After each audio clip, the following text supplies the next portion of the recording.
नमस्कार, आप देख रहे हैं दी रियलिटी बज़। मैं हूं विराज। आज विश्व में तेजी से अंतरिक्ष अनुसंधान के क्षेत्र में विकास हो रहा है।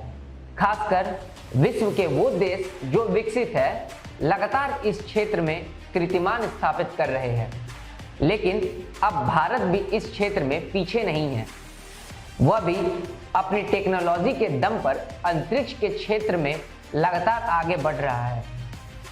पहले उसे अपने अंतरिक्ष यानों के प्रक्षेपण के लिए दूसरे देशों से मदद लेनी पड़ती थी, मगर अब उसने स्वदेशी प्रक्षेपण यानों का निर्माण कर न सिर्फ आत्मनिर्भरता हासिल की है, बल्कि उपग्रह प्रक्षेपण के बाजार में अमेरिका, रूस और चीन से प्रतिस्पर्धा भी करने लगा है।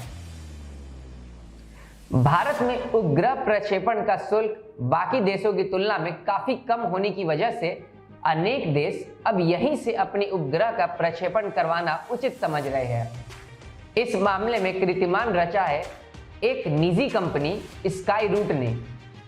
उसने पहली बार रॉकेट का प्रक्षेपित किया है। आपको बता दें कि यह पहला मौका है जब कोई निजी कंपनी उपग्रह प्रक्षेपण के क्षेत्र में उतरी है। हालांकि भारत सरकार ने 2 साल पहले ही निजी क्षेत्र की कंपनियों के लिए अंतरिक्ष अनुसंधान का क्षेत्र खोल दिया था। उसी के तहत विक्रम एस नाम का यह निजी कंपनी का रॉकेट तैयार किया गया है। इस रॉकेट ने 2 घरेलू और 1 विदेशी कंपनी के उपग्रह पृथ्वी की कक्षा में स्थापित करने का बेड़ा उठाया। यह प्रक्षेपण भारतीय अंतरिक्ष अनुसंधान केंद्र के दिशा निर्देश के तहत ही किया गया है। हालांकि जब अंतरिक्ष अनुसंधान के क्षेत्र में निजी कंपनियों के लिए छूट का प्रस्ताव पारित हुआ था, तब तरह तरह के संदेह जाहिर किए गए थे। कई लोगों का मानना था कि इससे इसरो की गोपनीयता भंग होगी और यहाँ की तकनीकी चोरी होने का भी खतरा बना रहेगा। मगर स्काई रूट के पहले रॉकेट प्रक्षेपण से वे तमाम आशंकाएं निर्मूल साबित होती नजर आ रही है। दरअसल अंतरिक्ष अनुसंधान के क्षेत्र में अभी असीम संभावनाएं हैं और अनेक वैज्ञानिक निजी स्तर पर बहुत कुछ करना चाहते हैं, मगर उन्हें इसरो और दूसरे देशों के अंतरिक्ष अनुसंधान केंद्रों की तरफ से उचित मदद नहीं मिल पाती।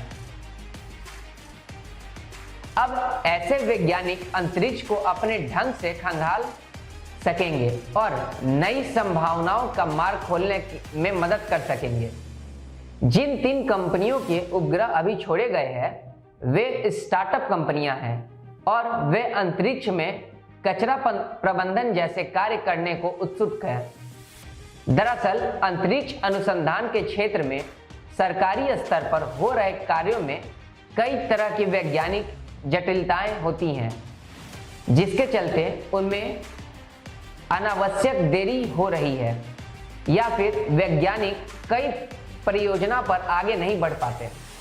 निजी क्षेत्र के अनुसंधान में ऐसे आचरण नहीं आते, इसलिए इन क्षेत्र में निजी कंपनियां के आने से निस्संदेह अंतरिक्ष अनुसंधान की दिशा में उल्लेखनीय काम हो सकेंगे।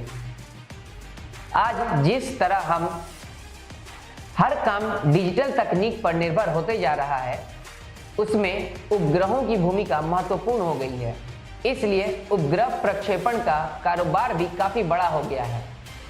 फिर अंतरिक्ष के अनेक रहस्य भी अभी बहुत उलझे हैं। अभी तक ज्यादातर जानकारियां सौरमंडल से ही जुड़ी हुई प्राप्त हो पाई है, जबकि इसके पार भी बड़ा संसार है। वहां तक पहुंचना बहुत बड़ी चुनौती है। ऐसे में अगर भारत निजी कंपनियों को अंतरिक्ष में होड़ करने से रोकता है तो उसकी तरक्की में भी बाधा उपस्थित होती है। इस लिहाज से इस पहले प्रक्षेपण ने उम्मीद का नया क्षितिज खोल दिया है। इस पर आपकी क्या राय है हमारे कमेंट बॉक्स में जरूर बताएं। तब तक के लिए नमस्कार।